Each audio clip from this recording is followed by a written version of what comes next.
Bakit maglalabas sila ng ganitong survey na ginawa pa to November 2025 survey? Recycled, rehash mga kababayan, pero pinablis ngayon. February 11 ngayon, di ba? The net satisfaction rating of Vice President Sara Duterte increased. China has barred several officials of the Kalayaan local government unit from entering mainland China, Hong Kong, and Macau following the LGU's declaration of Chinese Ambassador Jing Quan as persona ng bagong Chinese Ambassador na napakagaspang magsalita pero biglang kumambyo ngayon. Chinese Ambassador, let's sit down niya, manage differences. Sabi niya, hubarin ko uniforme ko.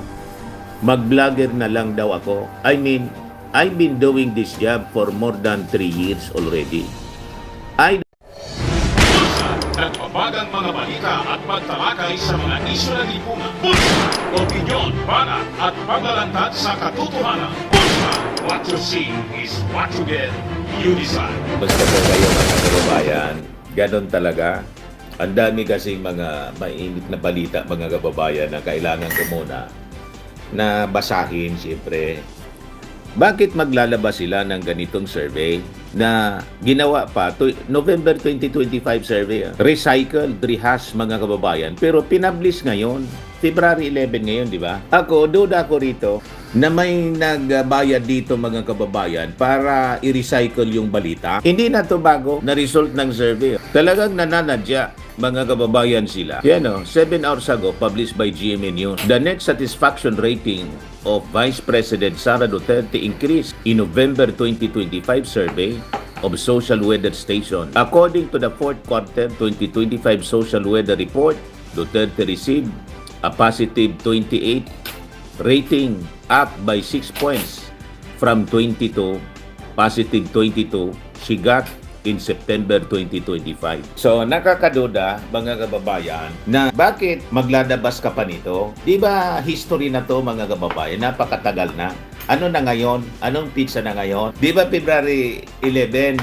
Bakit kailangan mong ilabas ang isang survey kung hindi ito intended to condition the minds of the people that Sara Duterte, in the midst pa nitong controversy sa West Philippine Sea, they want to influence mga kababayan talaga. Ako ang tingin ko dito, hindi man sa ako mapagdudang tao, kundi it is because of the mahaba na yung aking experience sa mainstream media. Kaya yung galawan po ng mainstream media, alam ko na, kilala ko yung mga motibo nila. And I know that survey firms, mga kababayan, negosyo sila, naghahanap buhay lang. Di niya, Mr. Maravillas, ang theory mo niyan. Ako ang theory ko po mga kababayan, ang hula ko malapit sa katotohanan palagi because of my malawak na experience sa tagal ko na po sa mainstream media. Alam ko na ang gawain nila kung paano paikutin ang publiko sa panahon na ganito, palapit na yung 2020 election. Ang hula ko dito mga kababayan, ang theory ko, somebody,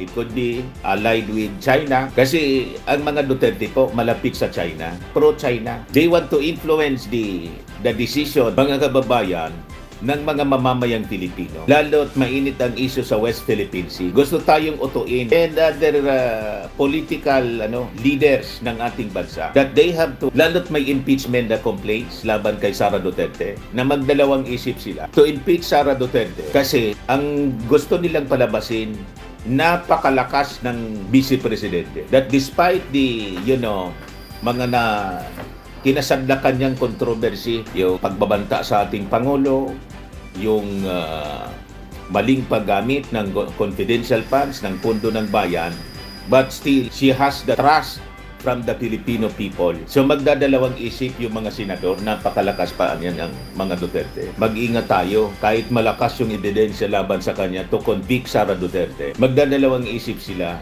na magdesisyon na i-convict mga kababayan si Sara. Because of this result ng survey, na sa tingin natin mga kababayan, recycled man lang, hindi na itabago. Why is it November 25 survey, ilalabas mo pa Pebrero 11? Anong motibo? Kaya yung aking theory, hindi malayo sa katotohanan, very close to the truth. This is to influence our political leaders and to influence the voters. Gusto nilang palabasin napakalakas ni Sara Duterte. And so, comes now the release ng rehas na survey, mga kababayan, para bilogin yung isipan po natin. Siyempre, naglabas sila nito, ang mga survey firms, negosyo, alangan man nilabas nila ito, walang nag-sponsor. Report na News Watch Philippines. China bans Kalayaan officials from entering China, Hong Kong, Macau. China has barred several officials of the Kalayaan local government unit from entering mainland China, Hong Kong, and Macau following the LGU's declaration of Chinese Ambassador Jing Quan as persona non grata. Nagresolusyon yung Kalayaan officials, municipality ng KIG. Ngayon, ang ginawa ng China, mga kababayan, binalos, gumanti. Ito na ngayon, bawal na din anya kayo dito sa amin. Adi, wow, ano man, kung bawal sila. Following Kalayaan, officials are now banned from entering Chinese territories. Bawal sa mainland, sa China mismo, bawal sa Macau, territory, pati sa Hong Kong. Ito yung mga binawal. Si Bill Satsar, Alindogan, yung mayor yata to. Maurice Philip Alexis Abayalda, yung vice mayor yata yon. At saka yung mga municipal councilors nila. Kasi sabi ng Chinese embassy, nire-reciprocate na lang namin yung ginawa ninyo. Kung ano yung ginawaan niya ninyo dyan, yun din ang gagawin namin. Pero parang nagbago ng tono. Yung ambassador, Chinese ambassador, sabi rito, Chinese ambassador, let's sit down, manage differences. Nagbagong Chinese ambassador na napakagaspang magsalita, pero biglang kumambyo ngayon. Chinese ambassador, let's sit down manage differences. I-share ko po sa inyo kung ano, yung latest ito mga kababayan, na balita dito sa GMA News. So sabi dito, Chinese ambassador to the Philippines, Jing Quan, said China, the Philippines should find ways to manage their differences, but also said Beijing will continue to firmly push back against what he called false narrative. Yung mahilig sa false narrative. From the very beginning, yung ginamit ninyong panluloko, pambubudol sa amin, consistent kayo sa pambubudol. Simula pa lang na nag-advance kayo dyan sa aming exclusive economic zone, false narrative yung ginagamit ninyo.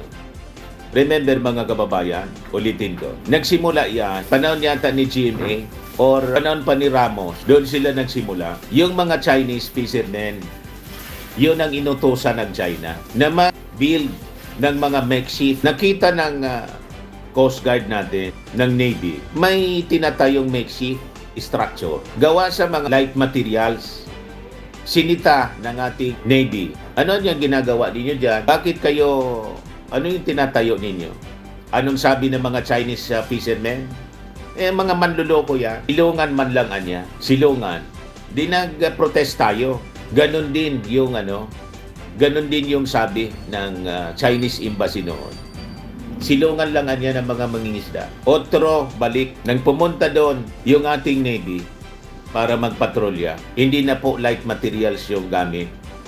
Simentado na, malaking barko na nakakordon. Ngayon po, may military barracks na sila at airstrip. Ganon tayo binodol ng mga Chinese. Kaya never trust itong mga isinasabi ni Li. Sino to? Jing Quan? Panduloko naman ito. Binabaliktad tayo.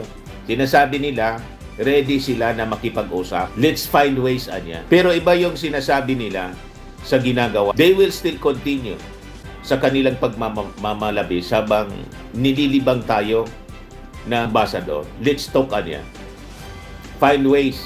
Para isipin ng international community, we are willing to talk and find ways. Pero the same thing, sige ang advance nila po. Kung ano yung dating ginagawa nila para makuha nila yung objective sa atin, diretso yan po. Kaya huwag tayong pabobodol. We have to continue with our stand and engagement with our allies to strengthen our defense. Kasi nililibang lang tayo ng China. But also said Beijing will continue to firmly push back against what he called false narratives. Kita ninyo, binabaliktad tayo. Tayo daw yung may false narrative and misinformation. Tayo na ngayon ang nagpapakalat ng fake news. Pero sila yung may troll farm attacking our officials, amid recent tensions between officials of the two countries over the West Philippine Sea. Speaking at the Chinese New Year reception, Jing said the embassy would not stay silent in the face of statement it views as damaging to China, sabi po dito. So, as we advance China-Philippines cooperation, sometimes we also hear noise from time to time, sabi po niya. Somewhat it seems that they want to spread false narrative. Di ba binabaliktad tayo para yung mga Duterte, pabiktim sila ngayon. Kung sino yung nambibiktima, pinoproject nila sila yung victim ng false narrative. Smear China in stoke confrontation. So tayo pa, yung ina-accuse nila na tayo ang nagpapalala para magkaroon ng konfrontasyon. Ganon tayo nila. Binabaliktad mga kababayan. It is the mission of our embassy to firmly, loudly, clearly say no to those people, sabi ni Jing Quan. Jing added that China intends to keep expanding cooperation with the Philippines. Gusto lang namin niya, expand yung cooperation. Doon sila magaling po. Saying it hopes positive momentum will drown out what he described as distortion. Tayo pa ngayon ang nag-distort. We cannot allow those misinformation to mislead the public or undermine bilateral relations. So, pinapalabas nila, ayaw nilang madamage yung relasyon natin na dalawang bansa.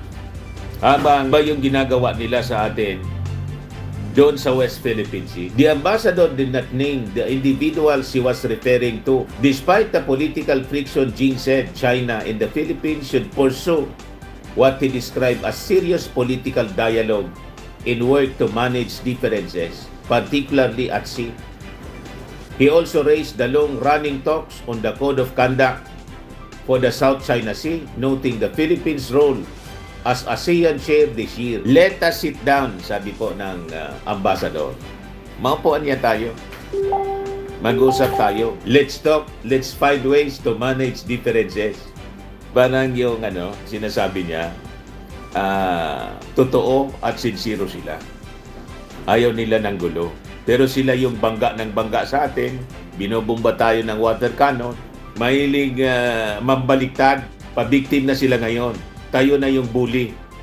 Pinapalabas tayo yung nanggugulo, tayo yung bully. Di ba? Nakakainit ng ulo. Mga kababayan. Tapos yung mga officials natin na may karga, ayun, defender ng interest ng China. Tulad ng mga senator. Si Alan Peter Cayetano, nag-abogado sa China. Defending China. Pinapagalitan si Tariela. At sinabihan pa si Tariela, mga kababayan, na mag-sorry. Bakit niya ako mag-sorry? Nag-sorry ba?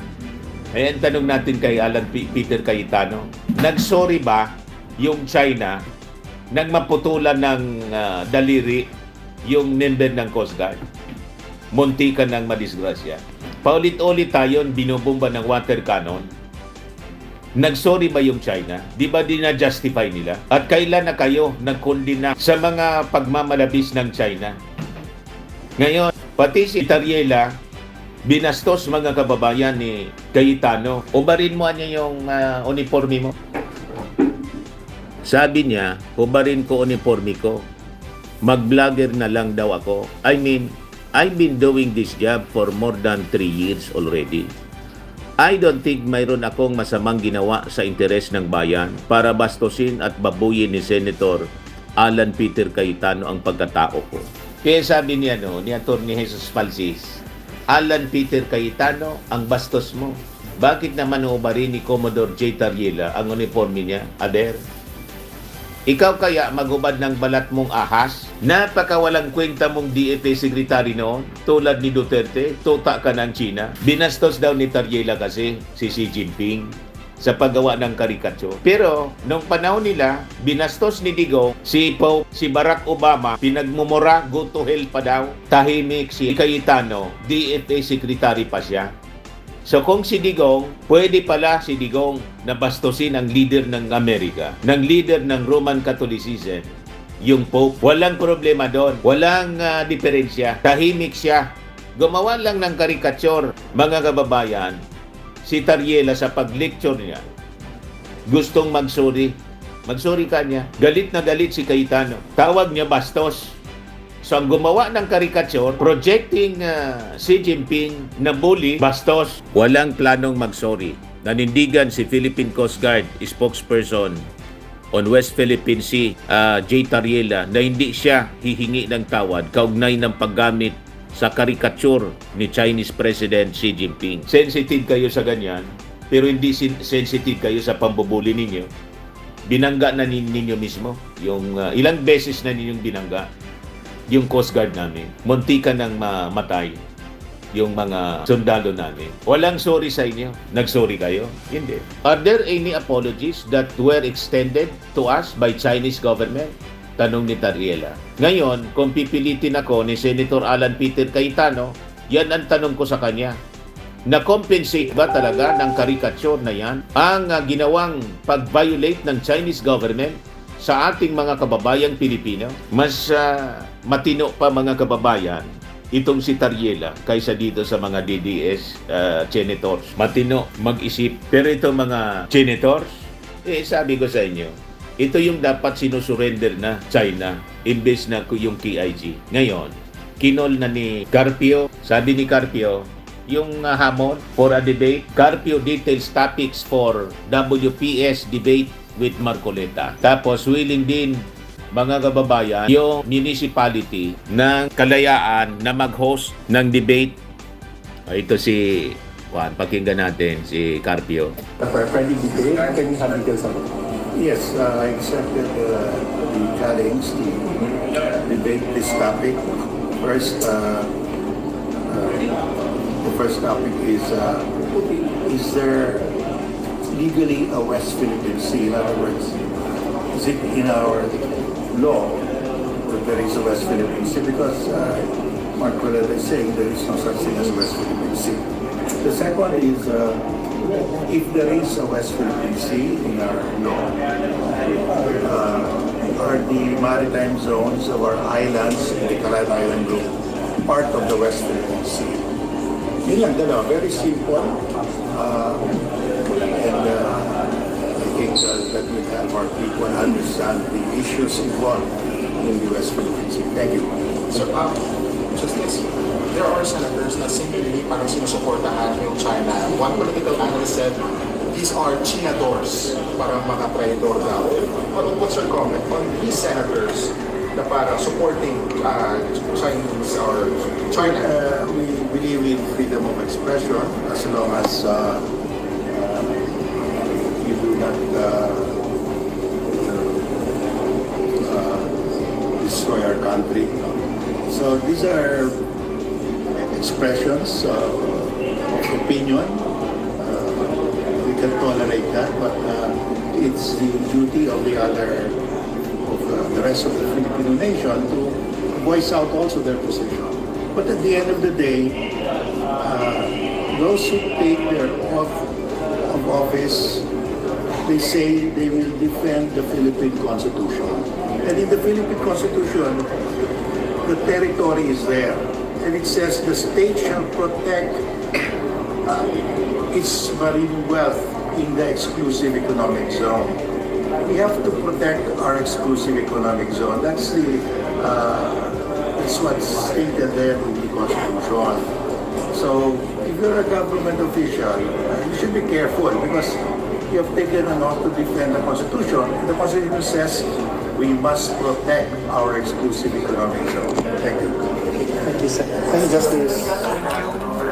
Yan po, mga kababayan. Maraming salamat po sa inyong panonood. Ako po si Dante Maravidas. Bye-bye po. God bless. Firmax Firming and Lifting Cream, pinapahid po sa mga pulses in affected area. Mainam po sa paninigas ng mga kaso-kasuan. Ito naman po, Automax Radiant Serum. Sa mukha naman yung application. Anti-aging po siya. You will look 10 years younger than your age. Sa mga cancer patients naman po, baka lang gusto ninyo itong itry. Naing siya Red Mix Fruit Drink. Hindi mo po siya gamot, food supplement siya. Kaya lang, gawa siya mga kababayan sa goji berry. Yung goji berry may anti-cancer properties. O ngayon, yung mga inquiries ninyo, dumiritso na lang kayo sa aming messenger sa Facebook para masagot namin agad. Ayos pa, Ayos na ayos niya, Mr. Maravilla. Sa mga nagana po ng malinis and spacious fitness gym, pumunta lang po kayo sa aming Colossal Fitness Gym. May Grab car rental din po kami. But anyway, ito po pala yung aming bagong product na binibenta online. I am worldwide amazing pure organic barley powdered drink mix from Australia. Negosyo to ng aking anak na architect entrepreneur Riz Maravillas. Ayan po.